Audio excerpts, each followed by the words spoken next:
I'm Kourtney Smith. And I'm Elyse Sharp. And we are two Shakespeare nerds who decided to make a podcast about our love for Shakespeare. In this podcast, we will tackle as many dimensions to Shakespeare's plays as we can by looking at the text, examining the historical context in which it was written, and how the text is viewed through modern lenses of feminism, racism, classism, colonialism, nationalism, ableism, all of the isms. We will discuss how his plays shaped both the past and present, and, as actors, how his plays can be responsibly performed today. All while trying our best to approach his works without giving in to bardolatry. So, Shakespeare Anyone?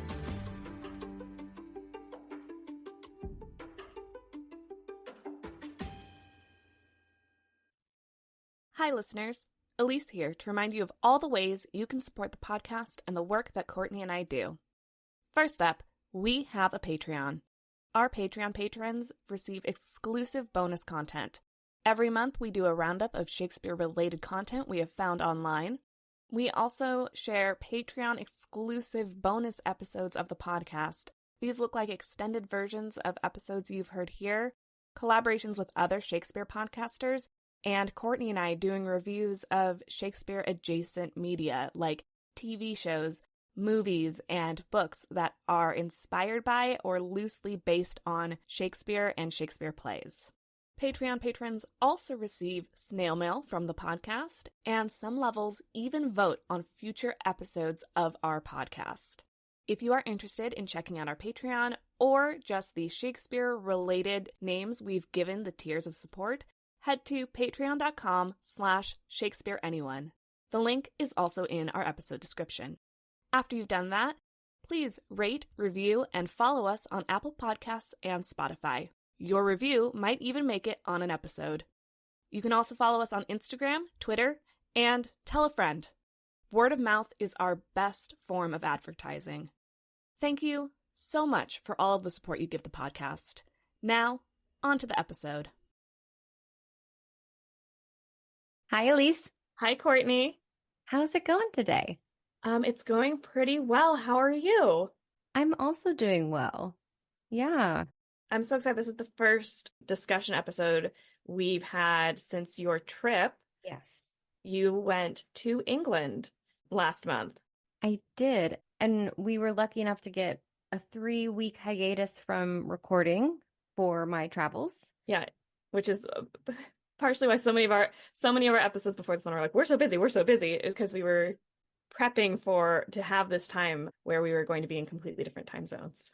Yes, unable to record, and I couldn't imagine backpacking my recording equipment around and finding a quiet place in a hotel room. So, so we got all of that prepared, and I went off to England for 3 weeks, and it was really great. I went to England for my school because I'm in a master's program for Shakespeare Studies. Elyse, you know this. Listeners, you probably don't. So I went for that program for a workshop. And while I was in England, I also prioritized a lot of Shakespeare events, Shakespeare plays, Shakespeare adjacent journeys.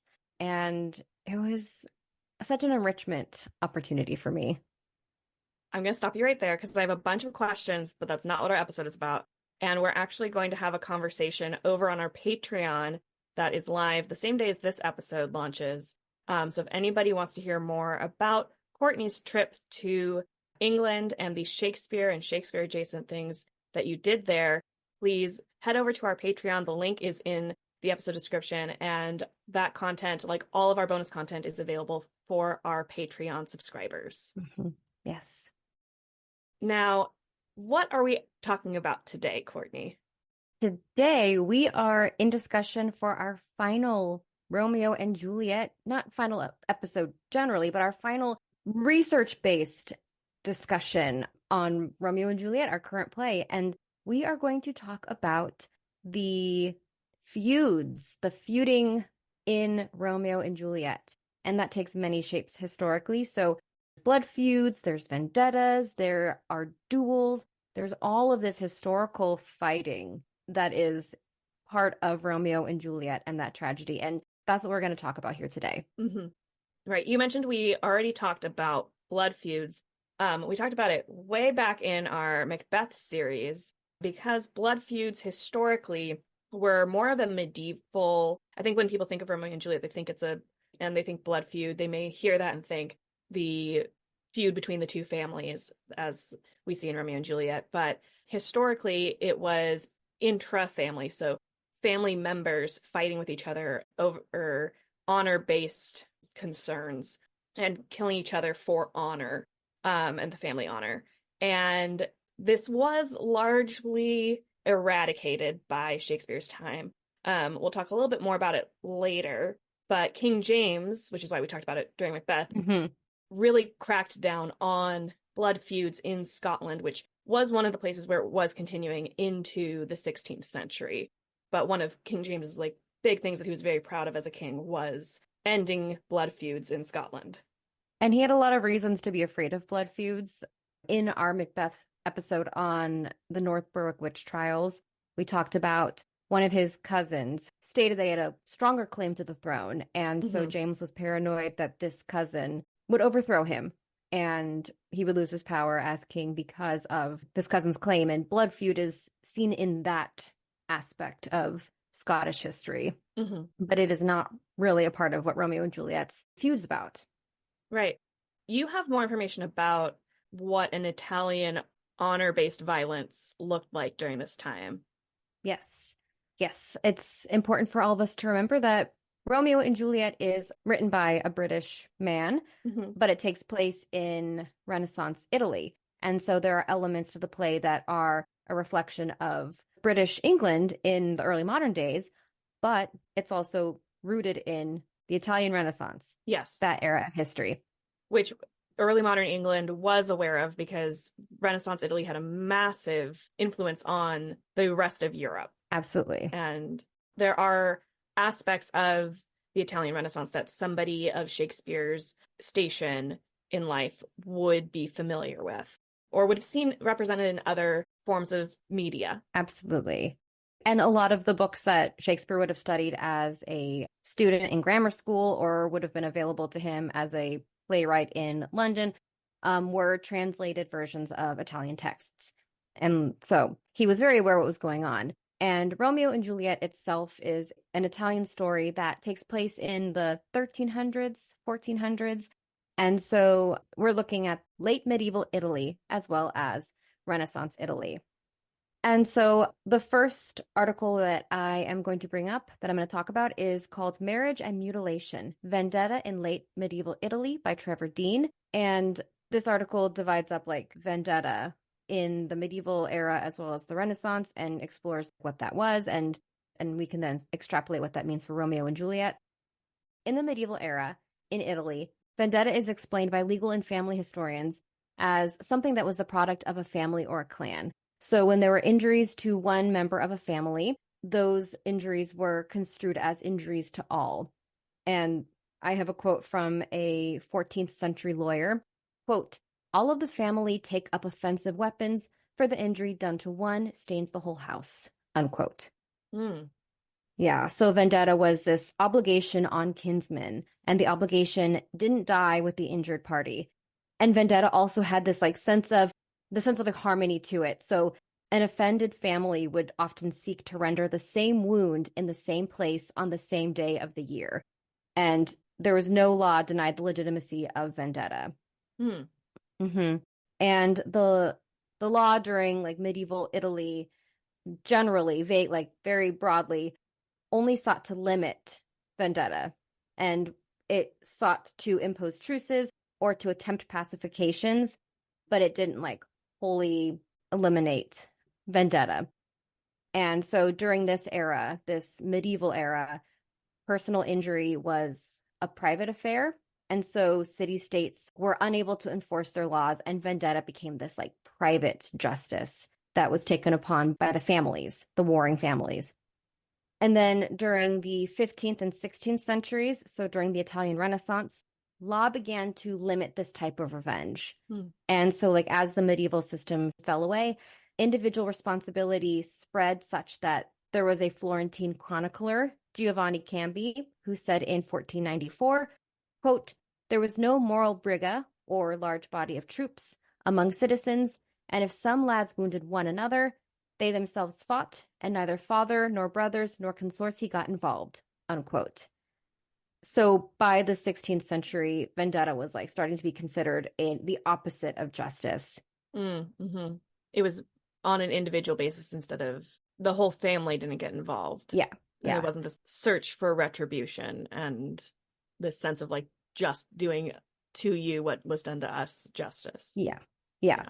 And so this like move away from the medieval vendetta outlined certain sort of social laws that, number one, these preventable measures reduced the number of avengable injuries and deprived vendetta of both occasions and means. So all the measures that were taken by city-states reduced the number of vendettas. Number two, the establishment of stable government brought an end to the factions and the use of permanent exile or military service to rid of troublemakers. That sounds a lot like our research from Macbeth about the medieval blood feuds in Scotland, which was like as local government became stronger, this form of violence died out. Yeah. And then number three, an improved justice system at the hands of a stronger city-state. Mm-hmm. And then number four, this crackdown or this move away from the medieval vendetta system gave the moralists and churchmen messages of peace, pardon, and charity, a greater sense of success. So more peaceful resolution was given greater opportunity because the vendetta system wasn't as popular. Mm-hmm. And the vendetta system is said to have started to decline in the 15th century. And when you look at the history, violent vendettas are recognized more as isolating incidences. There was an increased trend for forgiveness and reconciliation in moral treatises and also family ricordanze or recollections. And so this is true that the vendetta system was fading away. However, one thing that my author noted was that there was this sort of potential inaccuracy of how bad it was in the Middle Ages, the medieval Italian times. Mm-hmm. So, for example, there was a survey of Florentine history that is said to have been influenced by 16th century Puritan nostalgia for the early 1490s, as Florence was a city of God. Mm-hmm. And so there's this nostalgia for what that used to be.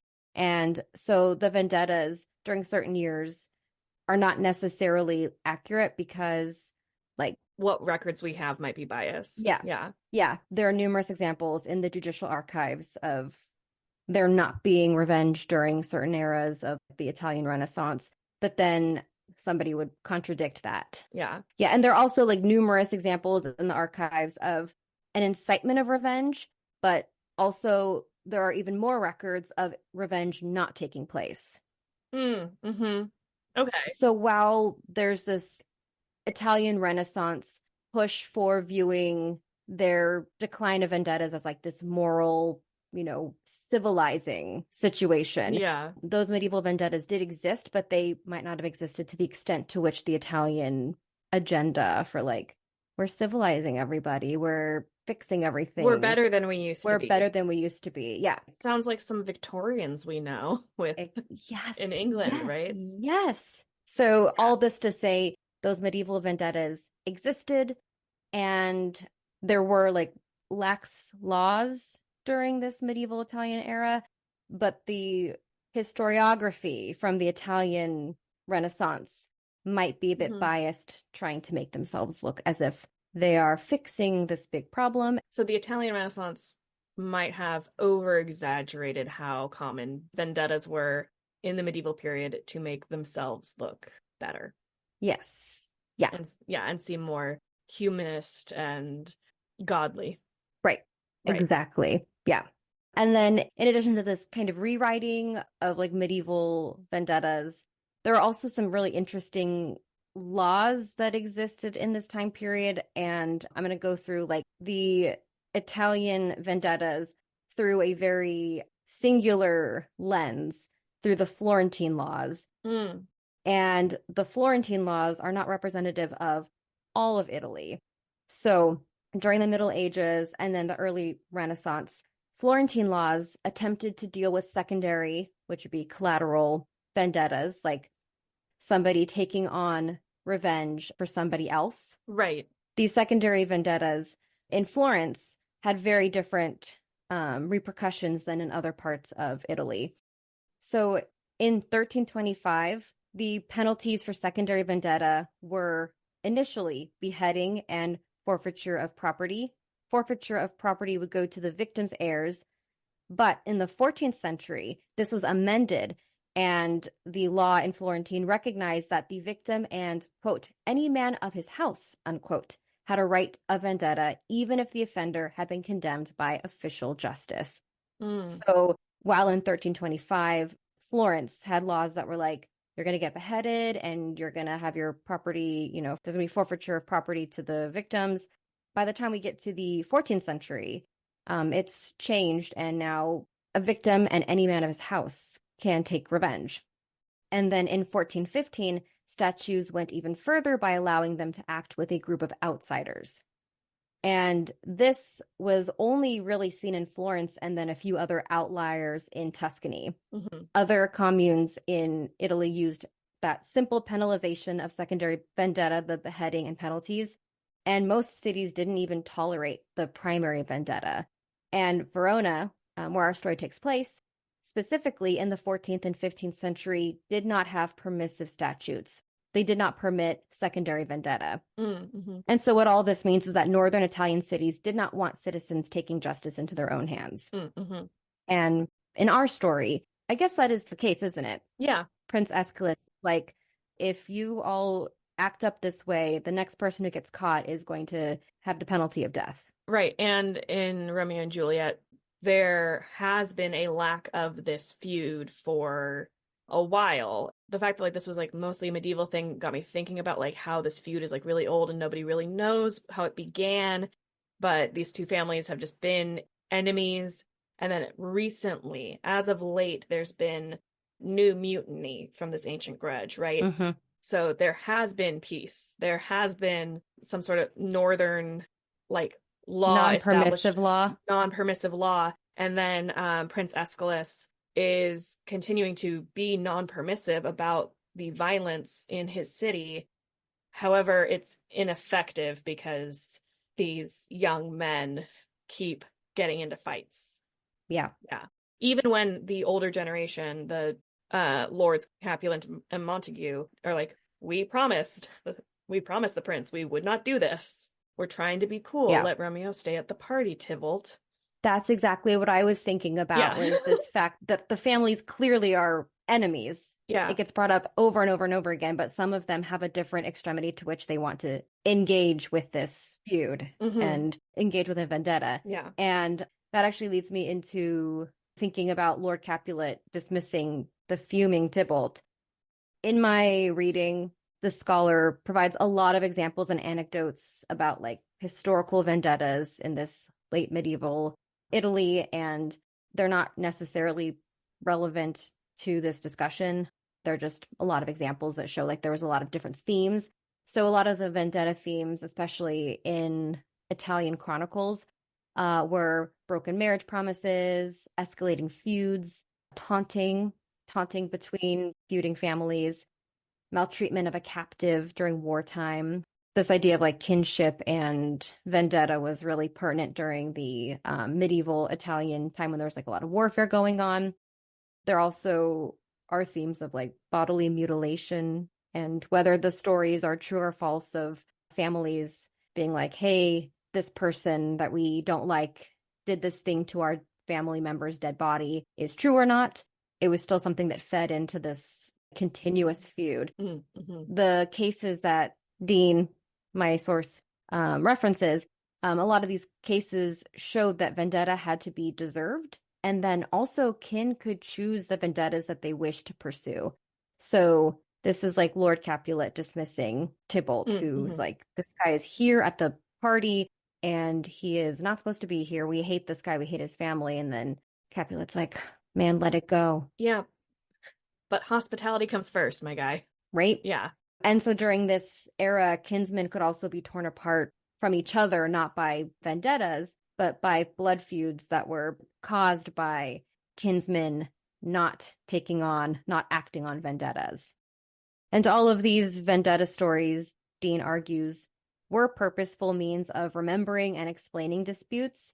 However, they don't really offer objective descriptions, oftentimes, of like why families got into these feuds. They just have been feuding for hundreds of years.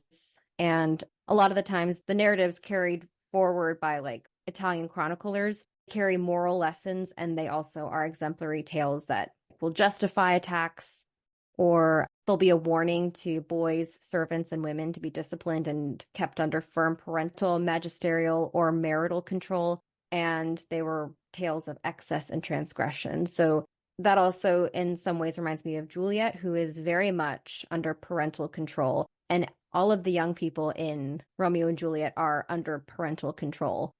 And yeah, I think that something that's really interesting about the Italian vendettas, and I think this is both medieval as well as Renaissance, is that like they did still exist during the Italian Renaissance. They were very big during the medieval era, maybe not so much as the Italian revisionists would write about. But one thing that historians notice is that these vendetta stories are oftentimes categorized as less formalized than other societies. So, for example, like in these vendetta stories, in the chronicles, the Italian chronicles, there aren't really references to things like, for example, biting his finger in sign of vendetta. There wasn't really behavior specific to revenge, and there wasn't really ritual to it. And instead, we find that Italian vendetta is really about remembrance of injury as debt and vengeance as payment. And yeah, feuds could lie dormant for years and then break out again when desired. And it became civilized in the Italian Renaissance, but it did exist. So it would have certainly existed while Romeo and Juliet were alive in their fictional Verona. Right, right. And especially the sort of writing that was going on about vendettas being a thing of the past is something that could be exported to England for the entertainment or education of a playwright, you know? Yeah. So that's another thing that I picked up on of like, not only is it something that could be happening during the time of Romeo and Juliet, but it is also like they were writing so much about how this used to happen. Like we have no evidence that Shakespeare went to Italy, sure, but here's something that like all of that writing would have helped him know what was going on or what had gone on, and then that could spark inspiration for this story. Yeah, he's writing a period drama, right, inspired by some of the writings that they have about customs in that era, just like writing Bridgerton or writing something else. Right. He's adapting Romeo and Juliet already, and he's adding in other flavors. Yeah. And so because Vendetta went out of fashion, by the time we get to the 16th century in Italy, vendettas went out of fashion, and dueling and civility was the way that noblemen settled private scores. And so I'm going to very quickly scaffold here because I know you're going to talk about dueling. That's a big, big Shakespeare thing. But I read another article, Dueling and Civility in 16th Century Italy by David Quint. And Quint states that the duel was an invention of the Italian Renaissance. And I have a definition for duel. Duel is a fight to settle private scores. And it was a defining ritual of aristocratic identity. And the duel's modern form emerged in the 16th and 17th centuries, and it had codified doctrines spelling out grievances of honor, the procedures of challenges and responses, and the rules of combat. And this Italian form spread out to the rest of Europe and England. And Quint credits a series of factors for the nobleman's duel. One big one is the military revolution's artillery, which meant that there were fewer opportunities for Italian gentlemen soldiers to engage in combat on horseback. And so dueling became a less formal way for noblemen to assert themselves and their families' membership in society without going to war. And younger and older nobles could prove themselves in man-to-man fights. And it really was a part of aristocracy coming to terms with early modern states. And yeah, that's where I'm going to go ahead and leave this for you. Great, thank you. As you mentioned, I read more about the duel. My reading specifically comes from Lloyd Bowen's book, Anatomy of a Duel in Jacobean England, Gentry Honor, Violence and the Law. The chapter title is The Duel in Elizabethan and Jacobean England and Wales. Mm-hmm. So there was an increase in the popularity of dueling in Britain starting in the last third of the 16th century, so the mid to late 1500s, especially among young men in the gentry and nobility. And scholars agree now that dueling in England was an import from other Renaissance cultures, as you mentioned, an invention of the Italian Renaissance, Mm-hmm. rather than a revival of English medieval chivalry practices. Even contemporaries during this time commented on this dueling phenomenon coming from other countries. Soldier author Thomas Churchyard, in his 1593 text on the duel titled Churchyard's Challenge, claimed that dueling was a novel phenomenon which, quote, scarcely was known till our youth began to travel strange countries and so brought home strange manners, unquote. So Mm-hmm. the noble and gentry youth going abroad and seeing dueling and bringing it back. Oh, I'm thinking about how Laertes learns his dueling. Granted, they're from Denmark, but he learns his dueling in France, essentially. Yeah, he goes abroad and comes back with fencing skills. Speaking of fencing, thank you for that transition. In 1576, the first fencing school in England opened in Blackfriars, the neighborhood, and was home to an Italian sword master. And another school was opened in the 1590s, founded by two Italian sword masters. Now, I will say correlation does not equal causation here. And I want to just comment that just because these schools are popping up does not mean that these two schools were the source of duels. But they were at least a reaction to the rising popularity of duels instead of necessarily the cause. They provided a space for these noble men to train in the art of the duel. The 1590s also saw the publication of several handbooks and texts on fighting with swords and the art of dueling.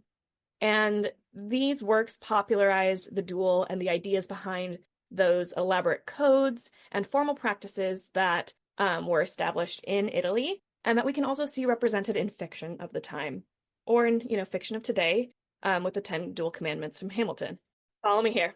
We're talking swords. I'm here. This includes it is a private combat between two individuals with rapiers and daggers. Rapiers are exchanged beforehand to check that no party has an unfair advantage. Duelers are accompanied by seconds who make sure fair play is done. The duel takes place on neutral ground, so no one can claim advantage. And then the fight goes on until one man cannot continue. Which, you mentioned Hamlet. The duel in Hamlet does involve the checking of the rapiers and the establishment of these sorts of codes before the fencing match. We have records of gentry correspondence that note that there were 5 duels, at least. All these I'm going to say at least because we don't have a complete record, right? Right. But there were at least 5 duels in the 1580s, almost 20 in the 1590s, and 33 in the 1610s that we can confirm. That's a big jump. Yeah. So yeah, they increased in popularity. Deaths were comparatively rare in duels at this time. And losing was pretty immaterial. So if you lost your duel, you didn't lose your reputation. However, if you refused to duel, you would be branded a coward. And that would have a negative reflection on you and your reputation.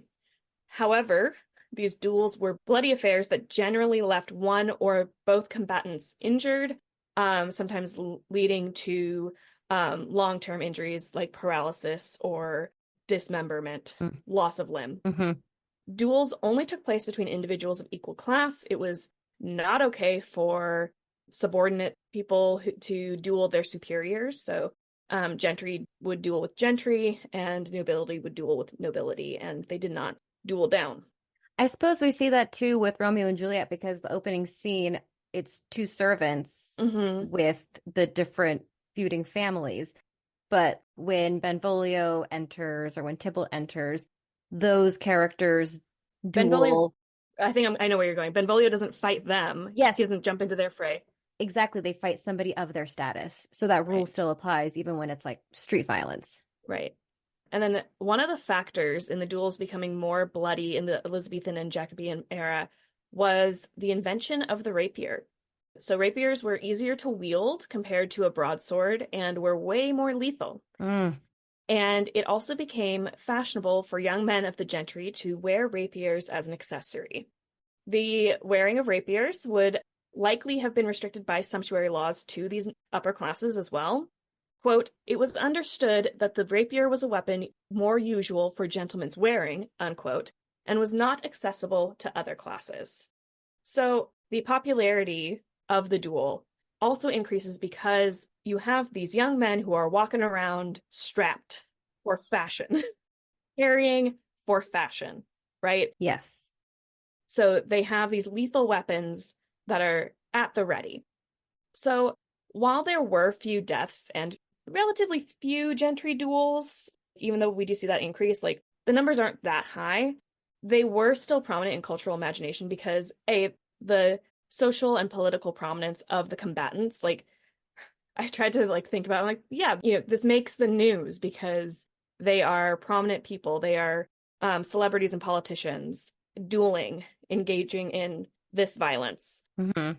And the popular theater showcased and romanticized dueling with rapiers in plays. The rise in duels also mirrored a general rising rate in homicides in London during this time. So that's a fun fact, that homicide was on the rise in general, violence was on the rise in general, and these duels were kind of a part of a larger trend. Duels were not limited to London, they also took place all over the country. We have records of some very explicit ones in Wales, so like these more country gentlemen are also engaging in duels. And as enthusiasm grew for duels and dueling among the nobility and the gentry, so did anxieties over this popularity, especially because elites were worried about other elites. So they were worried about their young men participating in this. Mm-hmm. As you mentioned that in Italy, there were people who said, this seems to be because because war is different now. These young men need a different way to be violent and establish manhood. Violent. So in 1610, John Chamberlain, who was a newsprinter, I believe, observed that it might have been better for young noblemen to have a war to go off to fight in order to blow off this steam instead of fighting at home. So that sentiment was also echoed in England. So King James had, as we mentioned earlier, had been an opponent to blood feud in Scotland and had pretty much eliminated the violence of blood feud during his reign in Scotland. But the growth of dueling was seen as an affront to his personal image as a peacemaker king, which he was very proud of. He was very proud of his ability to be a peacemaker in Scotland, and this irritated him. So, perhaps inspired by the work of French King Henri IV, who ended an incredibly bloody period of aristocratic duels in France around this time as well, James worked to publish edicts and acts of parliament against dueling, but it took until 1613, 1614 for a decisive action to occur in England against dueling. One other reason that Bowen puts forth in this chapter that may have also been a reason for the rise of duels in England was that the concept of honor in England shifted in the late 1500s and early 1600s from an Italianate honor code that stemmed from other people's opinions and your peers' opinions of you to this idea of honor that was endorsed by Jacobean nobles, including James's Attorney General Sir Francis Bacon, that honor was derived from the king and service to the state, not one's peers. So you were honorable because you served in office or you had the favor of the king, etc., etc. It was not something that your peers could give you. So Catholics during this time would have been excluded from this honor derived from service to the state or king, such as office holding, because they were Catholic. So what Bowen argues is that during this time, Catholic gentlemen might have been encouraged to defend their honor and reputations via violence and threat of violence via these duels.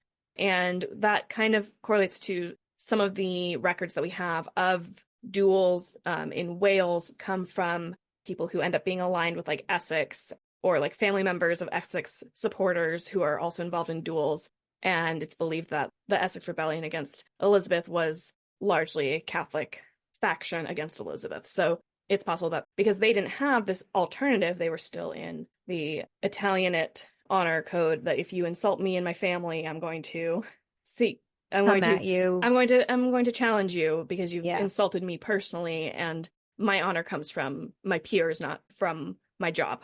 Mm-hmm.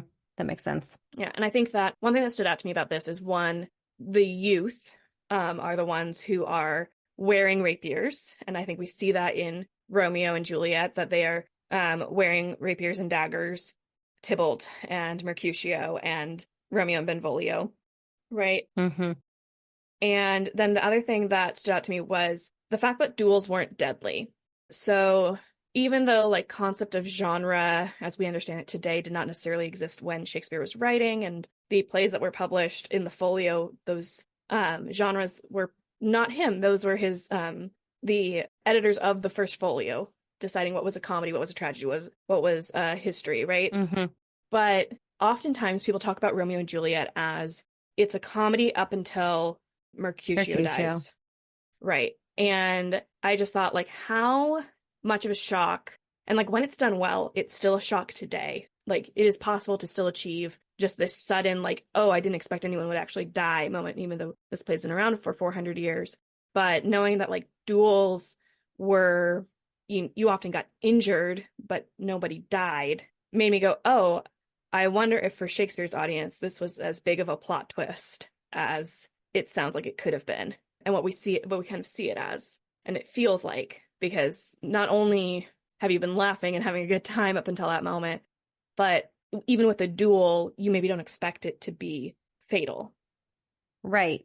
And in my reading, and I don't know if this was going on in England, but there was this conflict in whether or not this new civilized ideology of a codified duel was like actually the proper way to handle conflict resolution between these usually young men. And so there were some people who thought like, oh yes, it's good to have this codified thing. I'm going to learn all the rules. I'm going to play by the rules. And then there were people who thought that the ceremonial features robbed fighting of its raw aggression and mayhem. And I think that we see this in Romeo and Juliet when Mercutio is complaining about Tybalt, and he's like listing all of these like ways in which Tybalt knows how to duel by the rules but hasn't been a soldier. And Mercutio has this longing, it seems like, for a more old-fashioned like violence that doesn't have the duels formalities. Yeah, he says something about how like he's like listing all these things. Oh, he's the courageous captain of compliments. He fights as you sing prick song, keeps time, distance, and proportion. He rests his minim rests, 1, 2, and the third in your bosom. The very butcher of a silk button, a duelist, a gentleman of the very first house, of the first and second cause. Ah, the immortal passado, the punto reverso, the hay. And he's like referencing all these fencing maneuvers. And he's the one like taunting and yeah. So yeah, this unexpected nature of this moment in Romeo and Juliet might be very much a shock for the audience, because Mercutio's prodding at Tybalt to be like more like aggressive and like, to escalate the violence. Yeah. Where Tybalt would have likely just done what you were talking about, what these young men were doing in England at the time. So yeah. Yeah. And I think that like it also tells me that like there's a comment here about, or an observation at least, about the recent increase in, I mean, Verona has it too. This fictional Verona has these young men are fighting and nobody really knows what to do about it. And that to me spoke to those elite anxieties in the nobility and the gentry that were happening in England of like, is this the right way to do things? We don't love that like these young men are engaging with this. That seems like it's so popular. There's got to be a better way. And to me, that is reflected in the themes of Romeo and Juliet. Yeah. I think that having this understanding of like the Italian vendetta and the origins of duels, and then especially the English rules and history, and like the reality of duels during the time that Shakespeare was writing this play, makes the contradictions that I read in a lot of these characters' relationship to the grudge, so much more like complex, and it doesn't necessarily make more sense, but it adds places where as actors and theater makers and as readers, you can be like, what exactly is this character's relationship to the feud? And how does that influence the conflict in the play? Mm-hmm. Yeah, exactly. I think that is a perfect point, Kourtney, of like, there's so much to really think about in production. What do our characters think about this violence is a really important question for producers of Romeo and Juliet, or readers, or scholars who are looking at it in a classroom. And that is Romeo and Juliet, Feuds, Vendettas, and Duels in Shakespeare's Time. Thank you so much for listening. I'm Kourtney Smith. And I'm Elyse Sharp. This is Shakespeare Anyone? Thank you so much for listening to Shakespeare Anyone. Works referenced in this episode are available in the episode description. Our theme music is Never Ending Minute by Sounds Like Sander. If you would like to support us, it would help us out if you would hit the subscribe button, like us, leave a comment, write a review, share us on social media, tell a friend about us, all the things. We'd appreciate it. You can also support the podcast at patreon.com/Shakespeare Anyone. Patreon patrons get access to exclusive bonus content throughout the year. The link is also in the episode description. For more, you can visit our website, shakespeareanyone.com, follow us on Instagram at Shakespeare Anyone Pod, or Twitter at Shakespeare Anyone. For Twitter, that's Shakespeare Any and the number 1. Every other platform is spelled out like the name of the podcast. Now, because you listened all the way to the end of the credits, here's a completely random Shakespeare quote for you.